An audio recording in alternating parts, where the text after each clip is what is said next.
এই যে রাজনৈতিক বারবার বিএনপির পক্ষ থেকেও বারবার বলা হচ্ছে যে জাতীয় ঐক্যমত্যটা খুব বেশি প্রয়োজন, এই মুহূর্তে রাজনৈতিক দলগুলো একসাথে থাকা ছাড়া একটি ক্রান্তিকাল পার করছে বাংলাদেশের রাজনীতি। সেই জায়গা থেকে রাজনৈতিক দলগুলো সামনে যখন নির্বাচন তো নিঃসন্দেহেই হবে, সেই জায়গা থেকে রাজনৈতিক দলগুলো কেমন যেন একটু বিভেদের, যদিও প্রধান উপদেষ্টা বলছেন যে বাহির থেকে রাজনৈতিক দলগুলোর মধ্যে একটু বিরোধ লক্ষ্য করি, কিন্তু আমার কাছে যখন আসে, এখানে যখন আসে সবাই একটা জায়গায় একমত হয়। কিন্তু বিএনপির দীর্ঘদিনের রাজনৈতিক রাজপথের সহযোগী জামাতকেও কেমন যেন বিএনপি একটা প্রতিপক্ষ করে নিয়েছে, এবং সর্বশেষ যে এনসিপি, যেই ছাত্রদের রাজনৈতিক দল, সেটিও যখন আত্মপ্রকাশ হলো, সেটি নিয়ে বিএনপির পক্ষ থেকে বলা হচ্ছে তাদের সেকেন্ড রিপাবলিক বুঝি না, তাদের দলের কোনো আদর্শ আমরা এখনও পাইনি, তারা যে গণপরিষদ নির্বাচনের কথা বলছেন সেটিরও কোনো যৌক্তিকতা নেই। এই জায়গাটি কেন তৈরি হয়েছে, বা এটি আসলে নির্বাচন কেন্দ্রিক আলোচনাই বা রাজনৈতিক আলাপ, নাকি আসলেই বিএনপি রাজনৈতিক অন্যান্য দলগুলোর মধ্যে একটা কি বলতে পারি, আদর্শিক দ্বন্দ্ব আছে? প্রত্যেকটা রাজনৈতিক দলের নিজস্ব আদর্শ, নিজস্ব পলিসি থাকে, এবং তাদের রাজনীতি করার একটা স্ট্যান্ডার্ড তারা মেনটেন করে, এবং কি প্রসেসে তারা রাজনীতিটাকে বা তাদের দলটাকে এগিয়ে নিয়ে যাবে, কোন আদর্শ তাদের ফলোয়ার্সদের ভেতরে তারা ইনজেক্ট করবে, এটা সেই স্বীয় রাজনৈতিক দল তারা এটা নির্ধারণ করে থাকেন। সেই জায়গা থেকে বিভিন্ন মতের রাজনৈতিক দল যখন থাকবে, বিভিন্ন মত আসবে, সেটাই স্বাভাবিক। তো এটা ডিপেন্ড করে যে একটা মতবাদ যখন একটি প্রতিষ্ঠিত রাজনৈতিক দল দেবে এবং একটি মতবাদ যখন একটি নবগঠিত রাজনৈতিক দল দেবে, এটা দুটোর ভেতরে কোর পার্থক্য থাকবেই।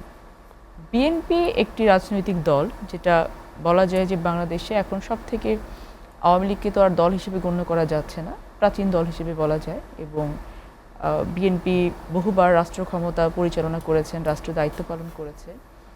তাদের যে রাজনৈতিক বোধ, যে রাজনৈতিক যে ম্যাচুরিটি একটা দলের থাকে, সেই ম্যাচুরিটি কিন্তু এমনি আসেনি, এবং বিগত 16 বছরে বলে না যে কয়লা পুড়ে পুড়ে তো হীরা হয়, তো এই দলটার কিন্তু অবস্থা সেটাই হয়েছে। সো বিএনপির যে রাজনৈতিক স্ট্যান্ডসটা আছে, এটা আলটিমেটলি প্রমাণিত হবে যে this is the actual stands right now বাংলাদেশের জন্য। এর বাইরে অন্য কোনো কিছু এখন অত বেশি গ্রহণযোগ্যতাও পাবে না, ভালোও হবে না। কারণ আপনার যখন ঘর একেবারেই অগোছালো, ছিন্ন ভিন্ন হয়ে আছে, ধ্বংসস্তূপে পরিণত হয়ে আছে, তখন আপনার লাক্সারি, আপনি ওই ছিন্ন ভিন্ন ঘরে একটা এসি লাগাবেন নাকি আপনি এলইডি টিভি লাগাবেন, সেটার থেকে সব থেকে জরুরি হয়ে যায় যে আমার ঘরটা আগে মেরামত করতে হবে, আমার পিলারটা মজবুত করতে হবে, যেন এটা আবার ভেঙে না পড়ে। সো বিএনপি তার রাজনৈতিক মতাদর্শ দিয়ে সেই জায়গাটাতে স্ট্যান্ডস করছে, সেই জায়গাটাকে তারা বারবার ক্যাম্পেইনিং করছে, সেই জায়গাটাকে যেন প্রমোট করে আলটিমেটলি এটা পরিণতির দিকে নিয়ে যাওয়া যায়, সেই অনুযায়ী কাজ করছে, এবং road map is very clear. বিএনপির ভিশন ক্লিয়ার, এবং ভিশন অনুযায়ী বিএনপি কাজ করছে। অন্যান্য রাজনৈতিক দল যেগুলো আছে এখন, আপনি বিভিন্ন বিএনপি বাদে বাকি রাজনৈতিক দলগুলোকে কিন্তু আপনি অনায়াসে একটা করে টাইটেল দিয়ে দিতে পারবেন, কেউ স্বৈরশাসক, কেউ মাফিয়া, কেউ রাজাকার, কিন্তু বিএনপিকে কিন্তু আপনি যদি দেখতে হয়, দেখা যায় আপোষহীন নেত্রীর একটি দল। এটা নিজের জন্য বড়াই করে বলার কথা যে বলছি না, মানে এটা কিন্তু ট্যাগ লেগে গেছে অলরেডি। তো সেই জায়গাটা থেকে যখন কোনো নতুন রাজনৈতিক দল কোনো মতাদর্শ নিয়ে আসে, আমি তাদেরকে সাধুবাদ জানাই, এবং আমি চাই যে তারা উত্তরোত্তর এগুলো থেকে রাজনীতি শিখুক, কারণ তাদের রাজনৈতিক চর্চার কিন্তু জায়গাটা শুরু হয় নাই, এটা শুরু হবে, এবং তাদেরকে সময়ও দিতে হবে এগুলো বোঝার জন্য। সো প্রেক্ষাপটটা কি, সেটার কিন্তু অনেকাংশে ডিপেন্ড করে যে এই প্রেক্ষাপটে আপনার কোন কাজটা এখনই করা উচিত, কোন কাজটা একটু অদূর ভবিষ্যতে করা উচিত, কোন কাজটা সুদূর ভবিষ্যতে করা উচিত। সো রাজনৈতিক মতপার্থক্য থাকবে, মতাদর্শ থাকবে, কিন্তু যতক্ষণ পর্যন্ত আপনি আপনার সংস্কার বলেন, মেরামত বলেন, এগুলো করে আপনি দেশটাকে দাঁড় করানোর জন্য আপনি পিলারটা তৈরি করতে, পাইলিংটা তৈরি করতে না পারছেন, ততক্ষণ পর্যন্ত আপনি যতই পাইলিংটা কি নির্বাচন? পাইলিংটা নির্বাচন, স্টার্টিং পয়েন্ট। একটা ডেমোক্রেটিক কান্ট্রিতে আপনার ইটস এ রাইট, ভোটাধিকারটা হচ্ছে রাইট। আপনি একটা গণতন্ত্র প্রতিষ্ঠা করবেন, সেখানে এই ভোটাধিকার বাদ দিয়ে বা একটা ডেমোক্রেটিক সোসাইটিতে আপনি ডেমোক্রেসি বাদ দিয়ে কোনো কিছু করবেন, সেটা হবে না। আপনাকে তো ঢুকতে হবে আগে ডেমোক্রেসির পাইপলাইনে, সেটা হচ্ছে নির্বাচন। এবং আপনি দেখেন আজকে যে দেশে যে এলোমেলো অবস্থাটা, এটা কিন্তু শুধুমাত্র একটি পলিটিক্যাল গভর্নমেন্ট ক্ষমতায় না থাকার কারণে। কারণ আপনি অর্গ্যানগুলোকে কিন্তু একে তো ধ্বংস, তারপরে ডিসিপ্লিন ছাড়া আপনার কথা কিন্তু কেউ কাউকে শোনাতে পারছেন না। তো শোনাতে পারার জন্য কিন্তু, নাহলে তো এই ডেমোক্রেটিক গভর্নমেন্টের প্রয়োজনই পড়তো না, এই গণতন্ত্র নামক জিনিসটাই আসতো না, এসেছে প্রয়োজন থেকে এসছে। সো যত রাজনৈতিক দল আছে মতাদর্শ থাকবে, আমরা সবাইকে সাধুবাদ জানাই, ওয়েলকামও করি, কিন্তু সবার কাছে একটা জিনিস আমাদের ওই যে মত ঐক্যের যে বিষয়টা আছে, ওই ঐক্যের জায়গাটাতে সবাই একই আছে। সবাই মনে করে এবং সবাই জানেও যে একটা নির্বাচন ছাড়াই দেশকে সোজা করে দাঁড় করানো করো, কিন্তু উপায় নেই। হয়তো তার বিভিন্ন স্ট্যান্স থেকে কথাগুলো বলে থাকেন, বাট ওই যে নির্বাচন কমিশনের কথা আপনি যেটা বললেন, this is the ultimate result. তারা জানে যে নির্বাচন ছাড়া কোনো এই জায়গাটায় আপনাদের দীর্ঘদিনের রাজনৈতিক সংগ্রামের সঙ্গী জামাত তারা বলছে যে স্থানীয় সরকার নির্বাচন জাতীয় নির্বাচনের আগে হওয়াটা জরুরি। তারা মনে করছেন যে যারা ভোট কেটে ক্ষমতায় যেতে চায় তারাই আগে জাতীয় নির্বাচন চায়। এটা তারা যদি মনে করে থাকেন যে তাদের রাজনৈতিক পরিপক্কতা থেকে তারা এই কথাটা বলে আছেন, তাহলে তাদের রাজনৈতিক পরিপক্কতা সম্পর্কে আমার নিঃসন্দেহে সন্দেহ প্রকাশ করতে হবে। আমরা তো সবসময় চাই যে প্রত্যেকে আলাদা আলাদা ব্যালট নিয়ে এসে জনগণের সামনে আসুক, এবং জনগণ কাকে অ্যাকসেপ্ট করছে কাকে রিজেক্ট করছে এটা দায়িত্ব জনগণকেই দিয়ে দেওয়া হোক। তো সেই জায়গাটাকেই আমরা ক্লিয়ার করতে চাই। আর স্থানীয় সরকার নির্বাচন আগে না জাতীয় নির্বাচন আগে, এটা আসলে এখন একটা কুতর্কের পর্যায়ে পড়ে গেছে, কারণ সবাই জানে যে it's not possible right now. এই মেকানিজম এখন এই বর্তমান গভর্নমেন্টের পক্ষে এবং তার যে রাষ্ট্র অর্গানগুলো আছে তার পক্ষে এখন করা সম্ভব না। নির্বাচিত সরকার কেন পারবে আর বর্তমান অন্তর্বর্তীকালীন সরকার কেন পারছে না, তার সাথে আবার কিছু বিষয় যুক্ত হয়েছে। বিএনপি বড় দল হিসেবে, যেটি গণ অধিকার পরিষদের মুখপাত্র বলেছেন, যে সবচেয়ে বড় রাজনৈতিক দল বর্তমানে হিসেবে জাতীয় ঐক্য গঠন এবং পুনর্গঠন যে প্রক্রিয়া, অর্থাৎ বিপ্লব নয় গণঅভ্যুত্থানের যে পক্ষে শক্তি, তাদেরকে একসাথে নিয়ে একটা ঐক্যমত্যের ডাক দেয়া প্রয়োজন ছিল বিএনপির। আপনি 3 মিনিটের মধ্যে যদি একটু ব্যাখ্যা করেন।